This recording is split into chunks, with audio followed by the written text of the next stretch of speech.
Here today working on a good old Toyota Tundra. It's the V8. We got an issue with the differential cover. It's got a little hole in it.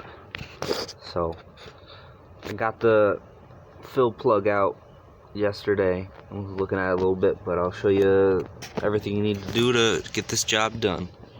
First thing you do is go to the front of your vehicle here. Go ahead, pop it up. You want to disconnect your battery. You want to do that when you're welding on your vehicle. Got a piece of cardboard I'm working on because I don't have a rolling dolly, but all my tools, just gonna go ahead and slide that under there. And then let's see, got my welder here. I don't have a welding cart yet, so it's just attached to the closest sturdy object for the bottle. Alright, we're down here now. You can get a better look at what's going on.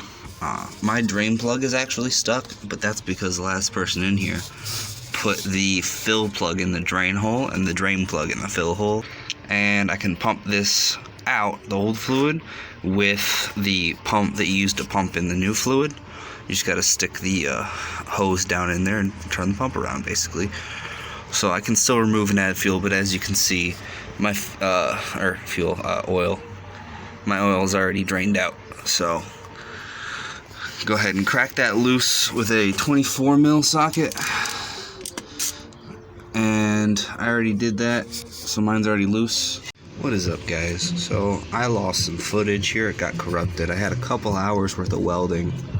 You can see here, this is the drain plug. I was able to get a 24mm bolt stainless on there, and then I had to put a bead on the cap because it was so corroded. I had to burn off all that corrosion just to be able to get weld to stick to it. So I probably welded just on this plug like 3 or 4 times, ground it down, and then eventually I got a couple side beads to stick. But you can see how pitted and popping that was.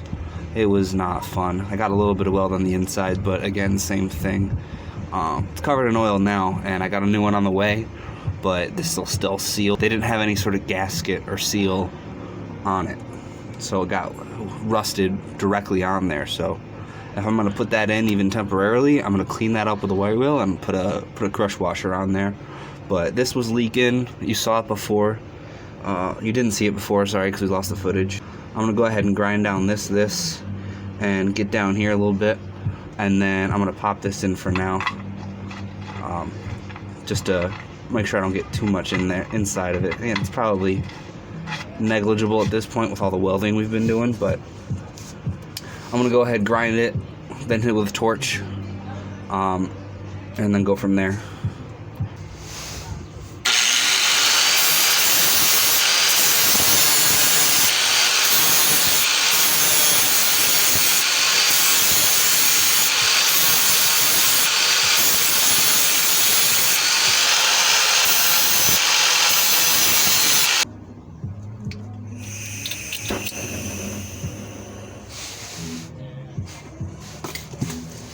Just a light little flame, nothing crazy, you know.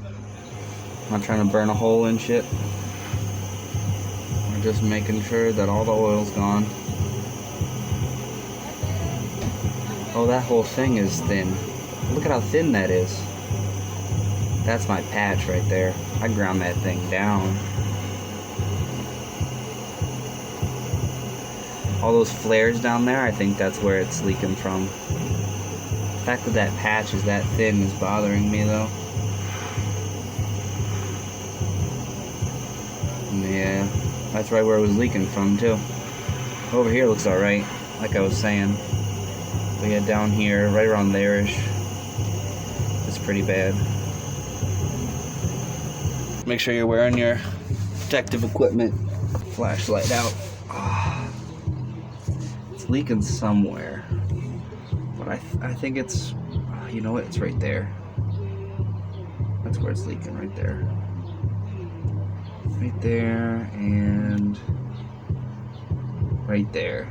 So right there, right there, right there, right there. Let's get to welding. Alright. Went and made this. And we just gotta probably bend it a little bit, but I'll tack it and just hit it with a hammer.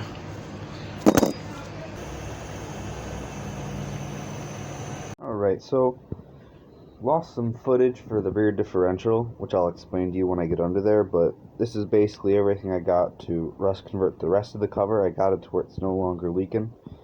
Got little cups from dollar store, and then just my welding brush to get everything that's from grinding the welds down a little bit, just to get all that powder off, all that residue off. So I have already wire wheeled with my angle grinder over the whole cover to get all the heavier scale off and stuff. But I want to compare using these two different brushes on that cover just to see how it works. Alright, so as you can see, the cover is not leaking anymore. What that stuff is on there is some SteelStik. I got a brand new fill plug. This is the SteelStik that I bought. I got it in a 2-pack on Amazon. I'll leave a link down below, but it's actually cheaper in the unit price to get 2 single SteelStiks, just in case I needed more or in the future another leak springs up. But I'm just gonna wire brush this cover. As you can see, half of it's still raw metal. It's just a little bit of powder and dust and stuff from grinding down here on all of that, and so I'm gonna just wire brush all that off. Alright, we're gonna start off with the foam brush and see how that works, if I can get it all to work nicely. I'd recommend starting from the top down, I guess, because it seems to be dripping nicely, so you'd be able to get a more even coat just starting from the top down. I'm going to keep using this brush. I think I like it. I'll save the other brush for another project.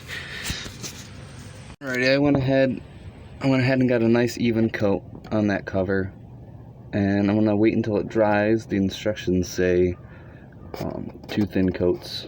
So I'm going to wait until that dries nice and good, go do another project, and then I'm going to come back and I'll see if I can use the same brush. Ooh, you know what? I'm going to coat the drain plug